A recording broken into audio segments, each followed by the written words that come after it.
Again, I'd like to welcome you all to the Afterthought Podcast with me, Derek Daniels. Today we're gonna dive a little deeper. We're gonna get really personal today. I figured let's let it out. Let my viewers know who I am and why I'm doing what I'm doing. So today I'm gonna discuss with you my battle with mental health. You want to call it issues, problems, but this is my life, my story with mental health issues. So it all started after college. You know, 20, 21 years old. I think I might have been 22, but 21, 22 years old. You know, you're in school. The world doesn't really mean much to you yet because you're still trying to figure yourself out while you're in school. But I knew that basketball, so I played college basketball, and I knew that basketball would end for me at some point. I love the game, love teaching the game. I was a good player, but probably a better teacher. So after college, I didn't know what I wanted to do with my life. I just didn't know what I wanted to do. And I remember I was dating a girl at the time, and she went to a school down south, and she told me about an opportunity to possibly coach for the men's basketball team. Now, here I am. I probably just graduated. And then that summer, she's like, hey, there's an opportunity here. So my thought was, let me pack up all my stuff and go. Let me try to get this job, this opportunity that at that time, at 21, 22, I didn't realize how many times the opportunity would come across my desk. But this right here, for me, at that age, was the once-in-a-lifetime kind of situation. So I literally packed up all my stuff, put everything I had in my car, and I moved down there. And for the summer, she allowed me to stay in her dorm, which was very helpful. I was going through the process of the interview. It had multiple steps, and the interview process went longer than I anticipated. And school started back up for her, so of course I couldn't be in the dorm anymore because she had other roommates. I think she had two other roommates or one other roommate. So I ended up getting a job while I was down there, working at Foot Locker as an assistant manager. Listen, I was making like I think our base pay was like $4.25 an hour, and then we got paid we got hit off with commission. Nobody knows this, but I was living in my car for about 2 months, 2.5 months during that time, until I found till I was able to save up enough money and get myself an apartment. It was a studio apartment, nothing special. But things were tight, man. Things were tight. I remember my paychecks. My paychecks were $4.75 every 2 weeks. Okay, my rent was $4.74. Right, I can't believe rent was that cheap. Yeah, my rent was $4.74, and then my car payment was $3.21, and then my insurance was I think it was like 108 or something like that. So you do the math. I barely had any money for anything, right? That was the beginning of, I think, where my depression started creeping in. I didn't even know it was depression, but then also my faith started creeping in. So with going through that, man, let's fast forward to some years. So that was the initial That was the first time I remember feeling depressed or feeling like something was wrong and I didn't know how to talk about it. I didn't know how to articulate it. I didn't know who to go to for help, anything. So let's fast forward to me getting married. So I get married to the person I think I'm going to spend the rest of my life with. We are divorced now. But I get married, and in the marriage, there were things that came up mentally for me that I had no clue was in me. It must have been laying dormant for years. And when I say I went through the biggest depression ever in my life, I mean, full transparency, man, there were times I wanted to just end my life. There was times I just wanted to call it quits. There were times where I just didn't want to wake up the next morning. I didn't want to have to deal with the struggles of the next day. And that went on for quite a while. Damn, I'm getting teary, thinking about it. But I'm good now. But I remember there being days where I'm in the bed and I physically cannot get out of the bed. And this was, I'm not going to say this was any fault of my wife. I think it was laying dormant, and then the responsibility or the thought in my head of what it meant to be a husband, what it meant to be a provider, what it meant to be a man, was really overwhelming to me. Looking back at it now, I put a lot of pressure on myself that nobody else did. Like, my ex-wife didn't put the pressure on me.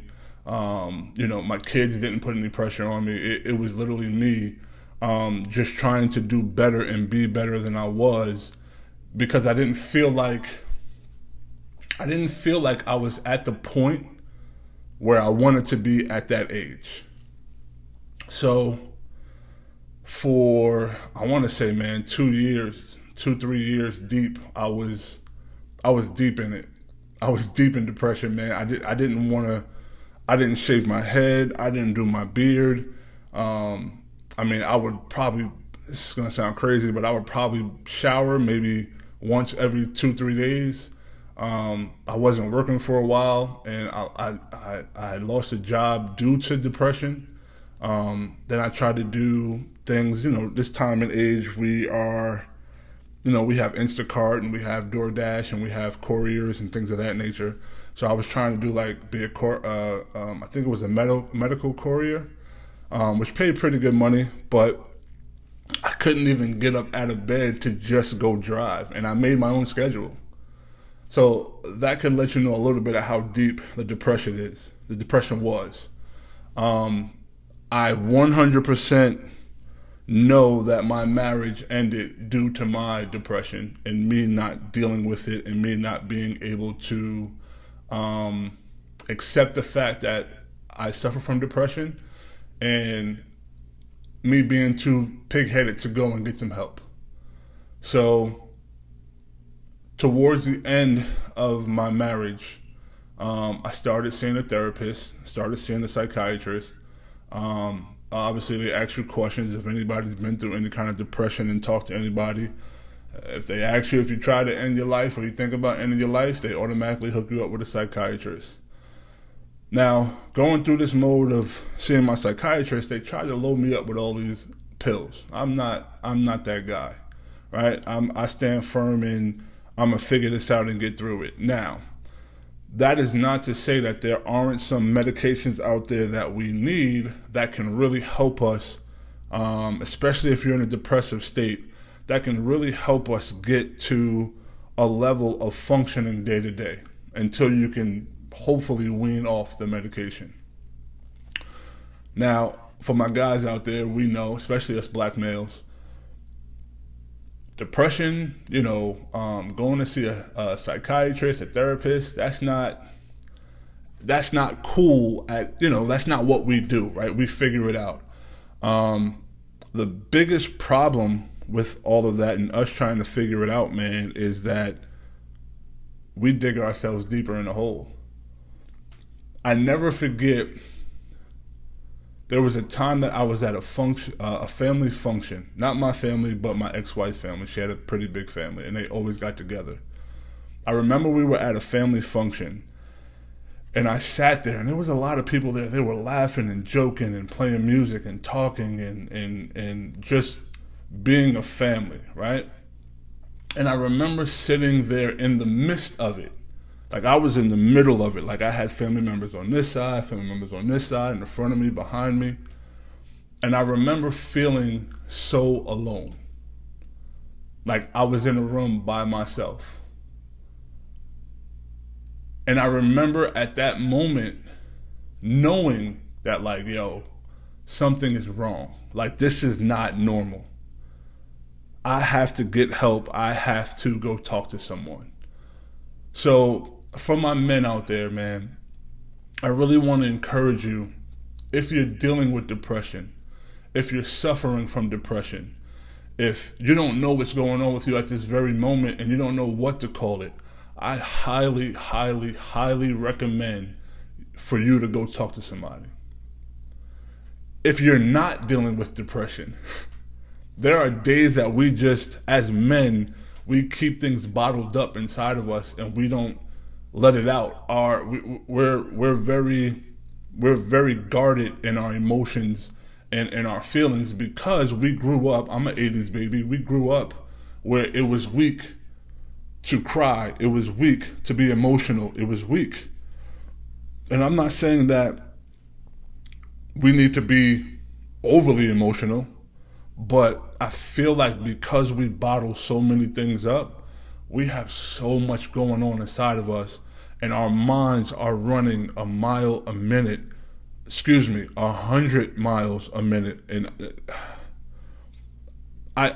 I encourage you, if you are feeling like this in any sense of the way, I don't care if you're married, I don't care if you have a great relationship, a bad relationship, I don't care if you're single, I don't care if you have a girlfriend, I don't care if you have children or don't have children, I don't care what your sexual expertise are, I don't care what it is. As a man, I need you guys to go and talk to someone so that you guys can feel heard. And I'm not saying that the lady that you're with or your family or the people that you have around you aren't listening to you. But again, sometimes us as men, we keep things locked. We keep it locked here. And we don't need to do that anymore. That is not the cool thing to do.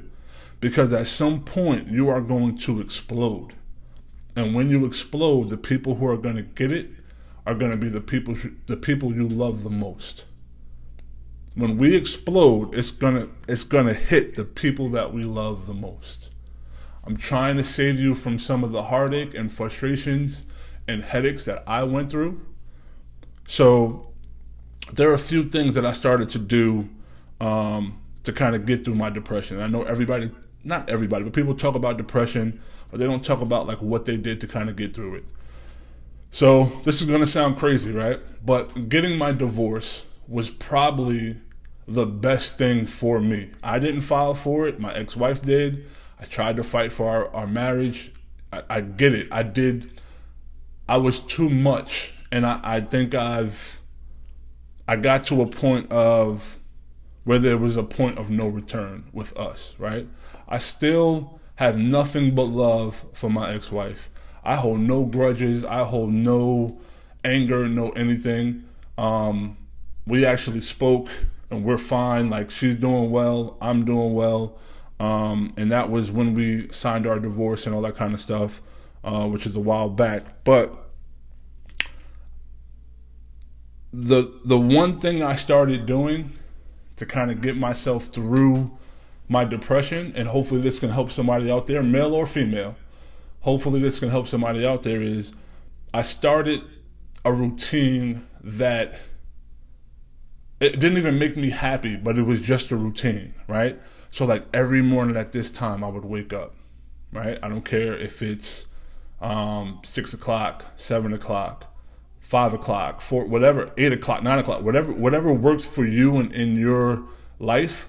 For me, what worked for me was to get up around 5:30, right? And I started to get up because I had to go to work, and I work in DC. So, and I live in Maryland, so it's about an hour and a half trip. Anyway, start with a routine. Start with waking up at a certain time every day, Monday through Friday, right? Saturday and Sunday if you want to. If you want to sleep in, that's fine too, but get a routine. Get a routine with doing your hygiene, right? As a man, normally we just hop in the shower, we scrub, brush, wash, whatever we do. Get out, brush our teeth. Sometimes some guys brush their teeth in the shower, whatever the case may be. But I started a strict routine, which was I made sure that I used the right face wash for my face that exfoliates, right?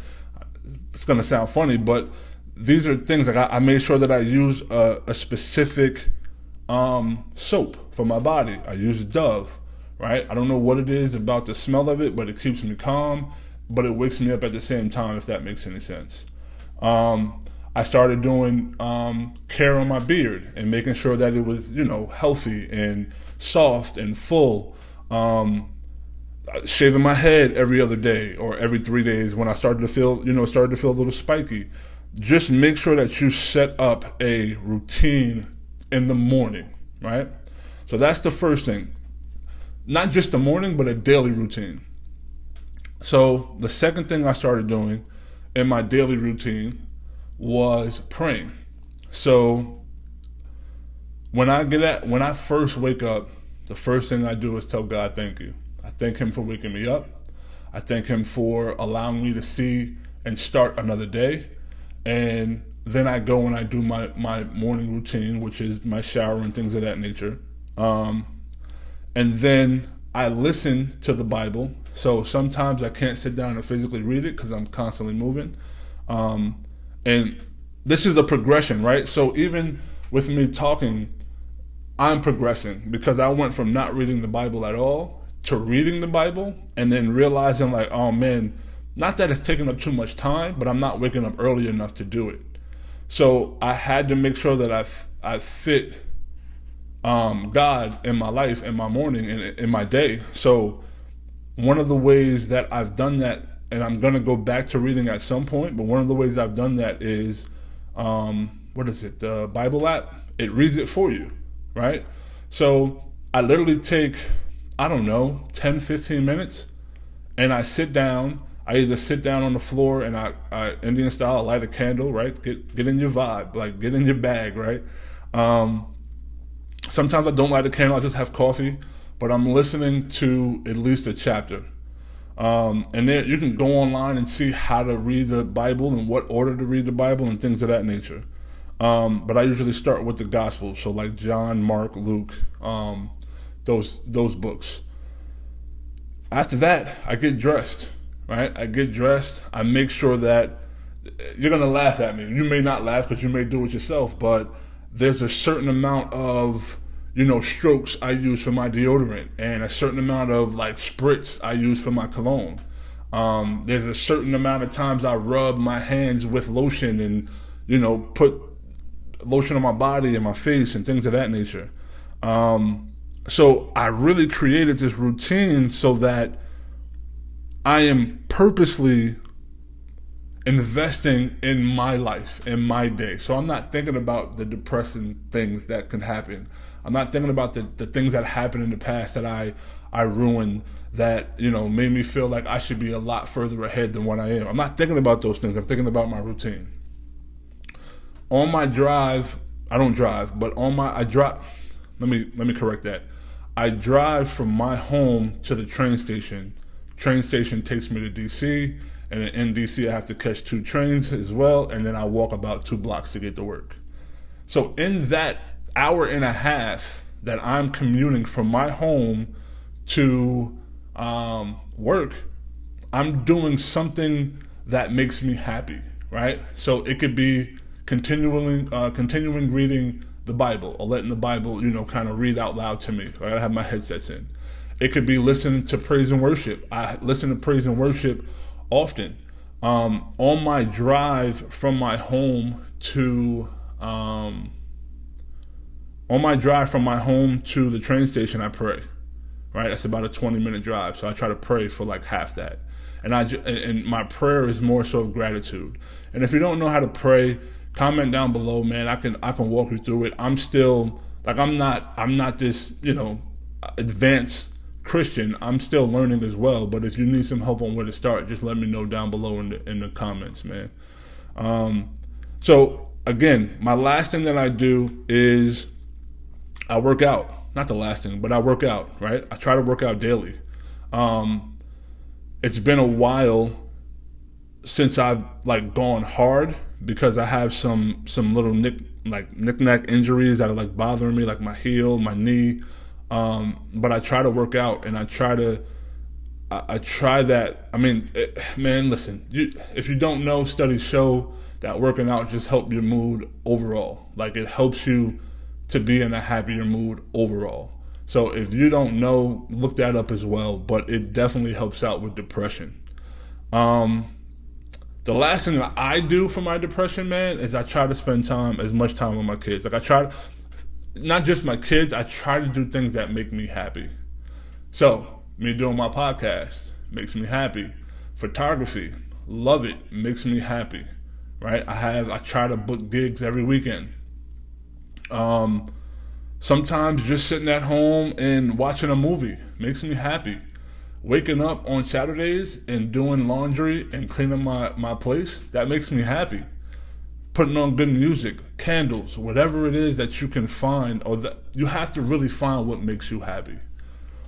Now, if I was to put anything on the top of my list for my men, I think it's going to be very, very important that you find a purpose in life. I don't know what your purpose is in life. That's something that you and your maker are going to have to discuss and figure out. But I know for me, when I finally found purpose to life, my depression, I don't even know the word for it, but it was overpowered. My depression was on a scale from a 1 to 10, a 1.5. It barely came up. Now, there are things that happen in life to me, like finances or relationships, and not just women and men, but friendships, personal and professional relationships, that sometimes might put me in a little bit of a funk. But I go back to doing the things that I enjoy and gratitude. All right. So I know this one was a little bit longer. I was gone for about 3 weeks. I was sick for a week and a half, and then I started back in work. If you guys don't know, I work in education. So school just started back up. But my podcast will be up and on YouTube and on all platforms every Thursday. I'm gonna post them every Thursday. I think that's a good day. I like Thursday. So listen, man, if you have any questions, if you have any thoughts, please link them or write them down in the comment below. Again, this will be on YouTube and on podcast platforms. But that is just a small piece of me, what I went through with my depression and how I got through my depression. So I hope that everybody has a great day, a great evening, and I hope that I've reached someone to be able to help them get through whatever it is they're going through. It doesn't have to be depression. It could just be at that moment they're, sad or frustrated. But I hope that this can help you start to put together some sort of plan for your life. We plan everything else. We plan how we're going to spend our money. We plan, trips. We plan what we're going to do with our children, with our spouses, with our family. We plan everything. Why not plan for yourself? Plan for yourself. All right. So again, this is the Afterthought Podcast. I'm Derek Daniels. You guys have a good one. Peace.